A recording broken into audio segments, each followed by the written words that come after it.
Today on Mother Mayhem. You are losing your relationship with yourself here. A theme you're all going to be hearing me talk a lot about in the coming year is not to abandon yourselves. I want you all, in moments of indecision, to start asking yourselves, what is the decision that makes it so I don't have to abandon myself?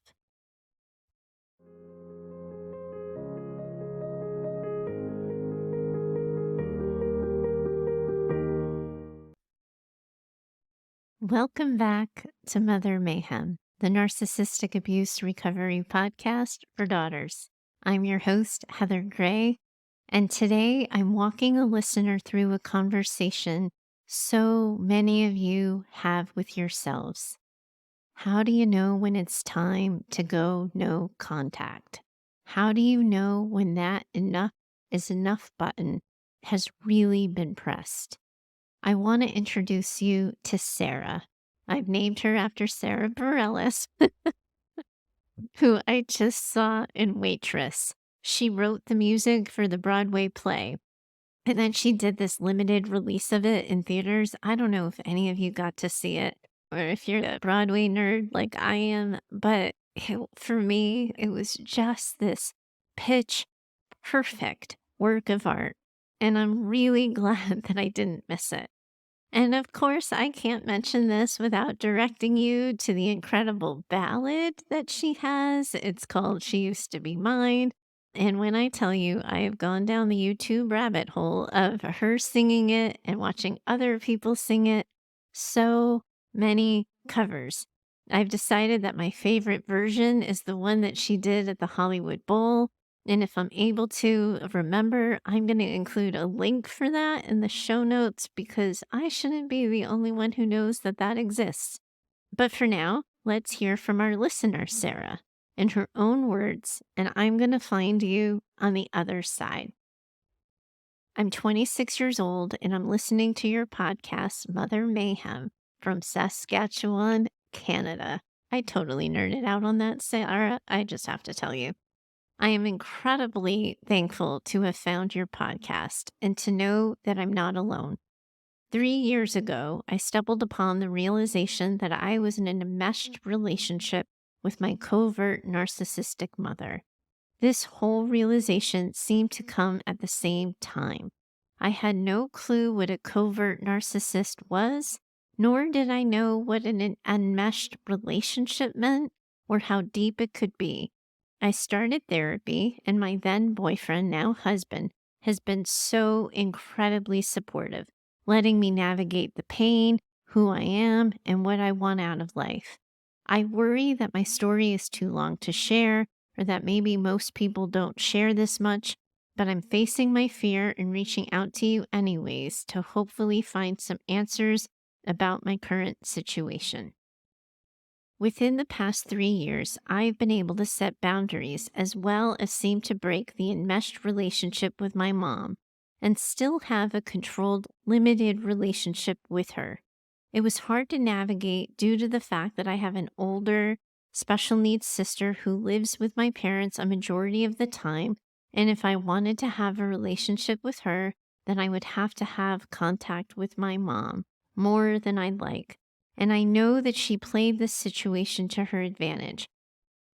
Regardless, I'm proud of how I was able to navigate those situations, not without the help, of course, from my therapist and my husband.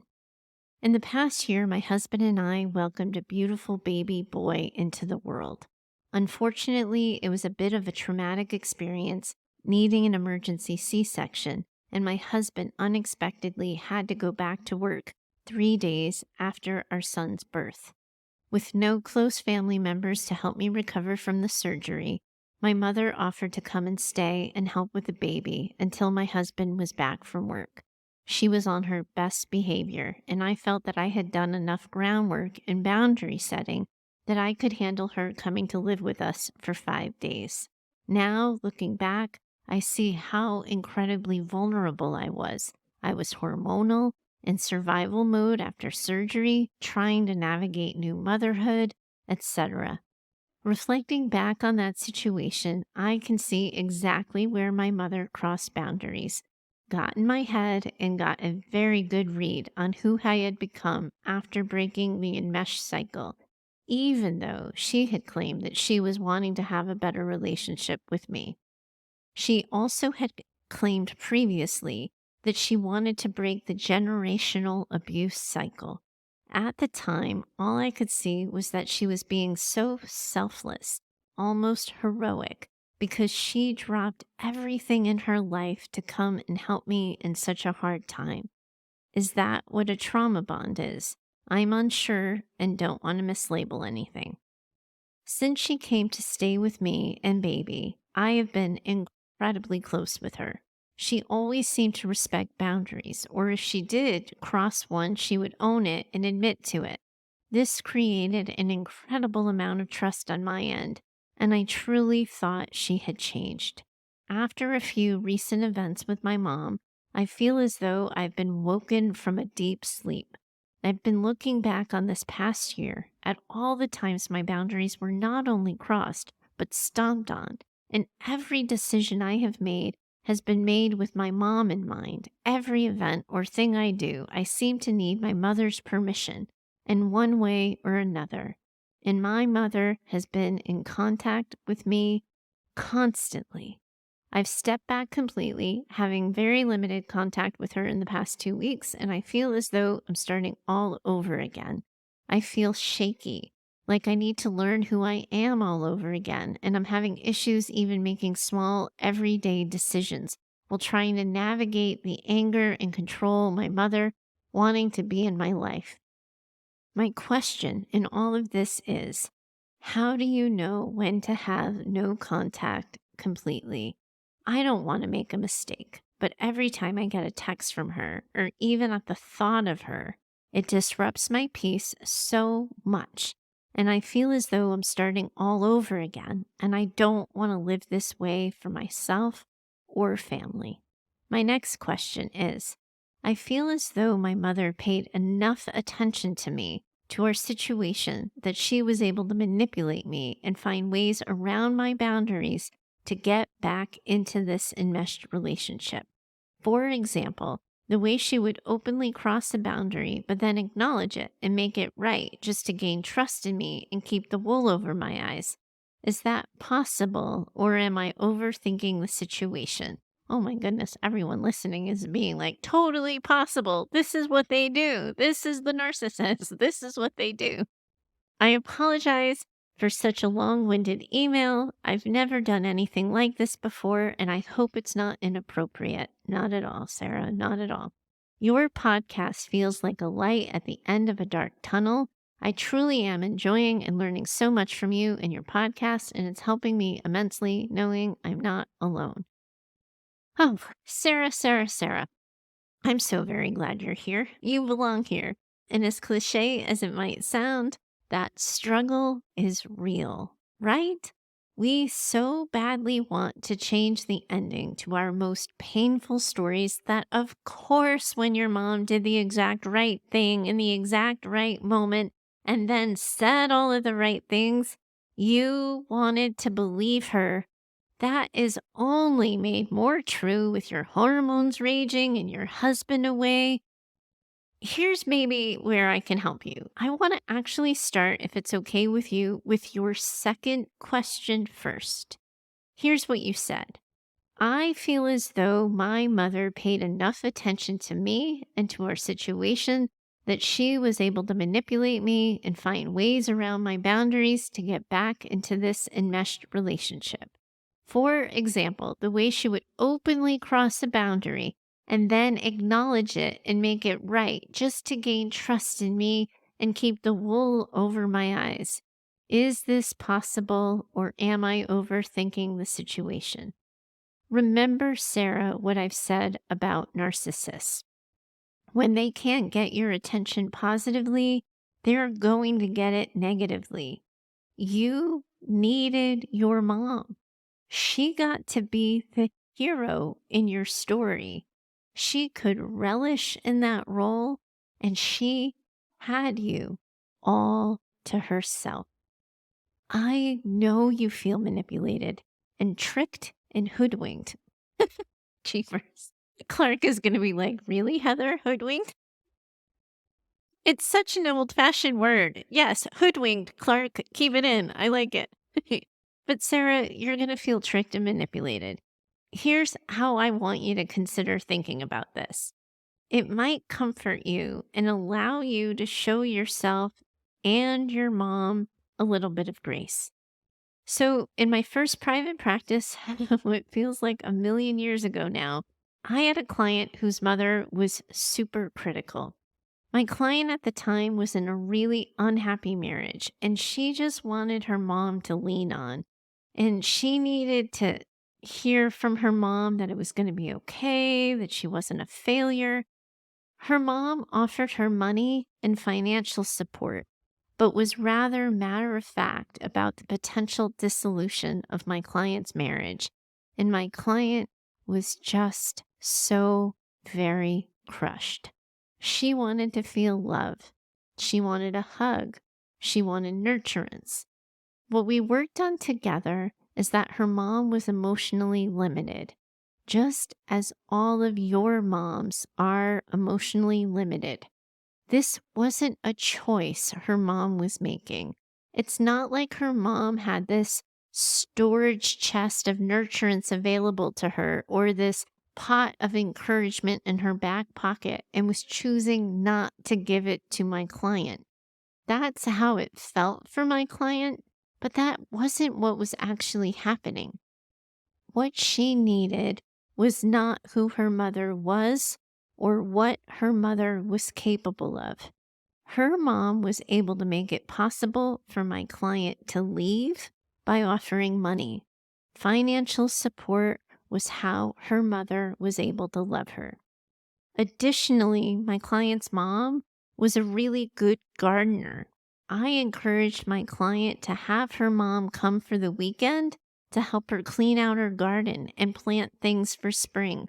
I encouraged her to keep the conversation light, neutral, and topical, to let her mother love her in the way that she could love her. So my client accepted financial assistance and help with her garden and tuned into the fact that her mom was limited. This is how her mom could love her, and she allowed her to take it. And that allowed her to take in the love that way, while also finding people in her inner circle who could offer more of the nurturing and encouraging and the support she needed. Sometimes, Sarah, the story we tell ourselves is that our mother needs can only be met by our mothers. But that isn't how it goes. We have needs. Our needs are non-negotiable. That doesn't make us needy. It makes us human. What our mother can't do, we find other people who can, and we intentionally apply that need getting met to healing the mother wound. Sarah, when you were helpless and needed everything, your mom was able to step up, show up, and deliver. You let her love you in the way that she could. That support was real. And I believe her too when she says she wants to break those generational curses. She's aware enough of the dynamic to know what she loses. Not every narcissistic mom has the ability to hold that awareness, but she does. Here's where she struggles, though. She can only do this so long as you need her entirely and completely. She can't let go. She can't allow you to be independent. She can't allow you to separate. She can't allow you to be building your own intimacy inside your own family with your son and husband. That's why she melted down. Because you need autonomy in your relationship with your mom, and she can't let you have it. She needs to be your most important person, and your natural, normal, healthy life doesn't allow for that. So if we use that analogy of my client, her mom was able to garden something that's useful for a good amount of the year. Her mom was able to offer support financially, which was helpful in that moment. The only way your mom is able to function is when you're back to a childlike state, and that is not possible if you want to be a healthy, functioning adult. The interactions make your skin crawl because she wants you to be her kid, but you need to be a mom of your own kid. She's not offering you any kind of middle here. She's not offering you a safe place or a safe place to land, and you are largely dysregulated around her. Your experience of her makes a lot of sense to me. So, your first question was, how do you know when to have no contact completely? I don't want to make a mistake, but every time I get a text from her or even at the thought of her, it disrupts my peace so much. And I feel as though I'm starting all over again, and I don't want to live this way for myself or my family. I'm so proud of you, Sarah, for listening to yourself and for paying attention to what is happening in your body when you have no contact with her. Your body is telling you, not this. This doesn't work for me. When you get a text from her, you're feeling dysregulated. It's that push-pull between your wise mind and your trauma brain. Wise mind knows that your mom only functions when she's the center of the universe and the hero. She stops being able to function when things return to a normal baseline. Your experience with her tells you that she's capable of adhering to boundaries and limits, but that adherence isn't coming from a place of awareness of or respect for your personal space. More so, she's like this trained dog who knows she won't get the treat unless she follows the rules, but knows that sometimes you crack under pressure or puppy dog eyes so that she acquiesces. And so you can see her puppy dog eyes and possibly end up relenting. What you're feeling in your body is that this dynamic isn't working for you. It isn't serving you. And I imagine forcing such a boundaried structure with her to maneuver in is exhausting. And it sounds like you're finding that it isn't worth it. Your relationship has become this game of you setting the boundaries and her waiting for the opening. That doesn't feel like love because it isn't love. That doesn't feel good for you because it isn't a good feeling. I believe you, Sarah. I know you're doubting yourself. I believe you. Everyone listening believes you. This isn't working for you. I think you've seen the lengths that you've had to go through to maintain a semblance of a relationship. And what I'm hearing you say is that you're doing this for your mom, but it isn't offering you very much anymore. I'm also hearing that the only way you've managed any semblance of peace is by considering your mother in those moments of decision. That isn't working. And you know that as soon as you stop, the house of cards you have with your mom is exhausting to maintain because you're the only one holding it up. So here's my take.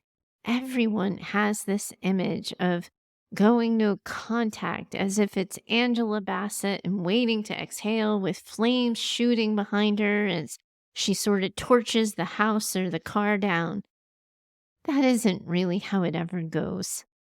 More often than not, it's happening in a whisper, in silent withdrawal, or with a burst of energy that quickly runs to hide. So don't focus on your mom.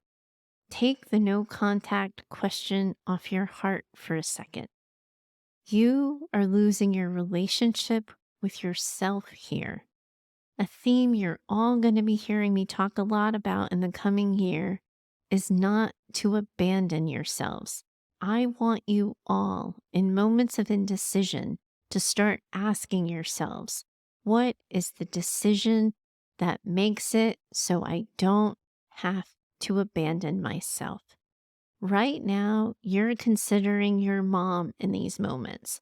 How do things shift if in these moments you ask yourself, what is most true for me right now? What do I need right now? What is the answer that returns me to myself? Then you choose that. Obviously, you know that doing so is going to elicit some kind of reaction from your mom. We're not going to hope that that isn't true. We're not going to pretend that confidence comes with an ability to tell your mom where to go and how to get there. We're going to do this because your relationship with your mom has you shaking no matter what you do.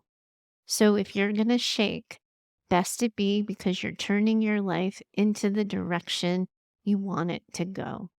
Then you work on not telling your mom. She wants that closeness. She wants that contact. And you have been keeping the peace by giving her the appearance of the relationship she wants in the hopes that it will avoid her drama. But by doing that, you're abandoning yourself. See, there's that phrase again, abandoning yourself. We want to work on stopping that. So make the decisions that are best for yourself. Don't share the details of your life. Don't open yourself to her scrutiny. Have as much contact with her as you want to have. Your mom will very likely make noise. Remember, clear is kind. I keep stealing phrases from Brene Brown. That's her phrase too.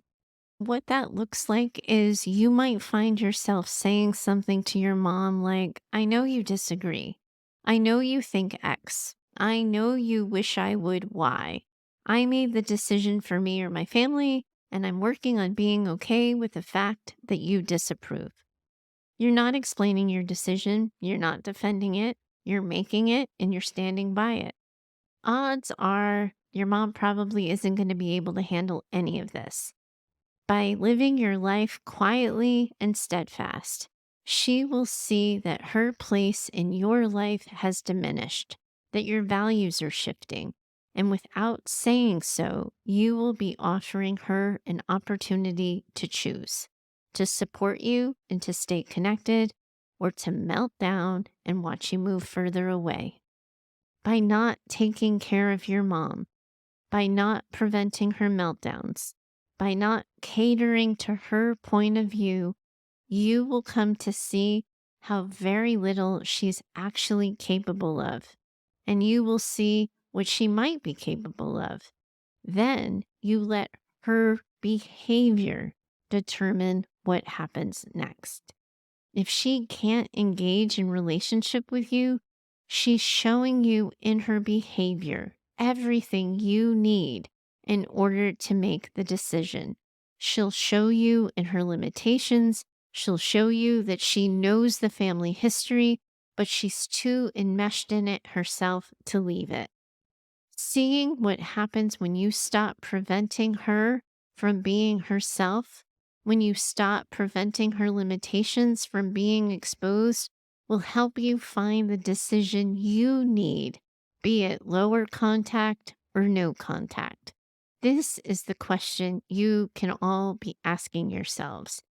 If I stop protecting my mother from herself, who does she become?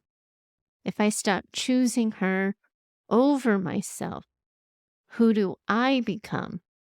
If I stop abandoning myself and instead turn to myself, what is the decision I need to make? What protects my peace? Then, whatever you need to do, you do it. I saw this really special poem on Instagram. The poet, and I'm totally going to butcher her name here, is Yulie K, Ullie dash Kaye. I'm going to link to it in the show notes. But the poem is entitled Bare Bones, and it reads like this. Hope is not always soft and lovely. She is not always cascading rivers and sunlit skies dancing. Hope knows there's work to be done. She is bare bones in deep waters. She is weary and weak. She is barely a glimmer. She shakes when she speaks. This is where hope lives, smothered in sweat, full of war, and on the verge of crumbling into the sea. Yet there she is, quietly breathing. So, friends, you do whatever you need to do, and you do it scared. You do it shaking. You do it softly, but you do it.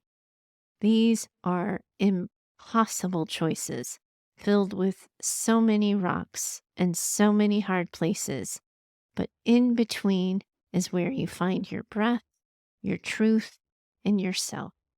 You are all in this with a community of women around the world. I am in it with you too. Bye for now. I'm so grateful that you're here. You're right where you're supposed to be. At its heart, I'm hoping to use this show to build a community of women working together to heal from childhoods marked by maternal narcissism and emotional neglect. My goal for Mother Mayhem is that this show becomes an advice and mentoring driven show where you share your questions, struggles, and stories, and I offer you direction for healing and recovery. That can't happen without your contributions. I invite you to send a recorded voice memo or write in an email with your questions and things you're struggling with. You can always find me over at heather@daughtersnpd.com. To connect further, I invite you to find me over at Instagram and occasionally on TikTok at DaughtersNPD. If you know another woman who needs this conversation in her life, I'm going to ask that you share the show with her. You can help me get the word out with your reviews and social shares of the show, and I hope you'll consider doing so. Special thanks to Heather Clark for editing this show. She's in my head and knows what I meant to say when the words come out backwards. Thanks for your time today. I'm always in it with you. Bye for now.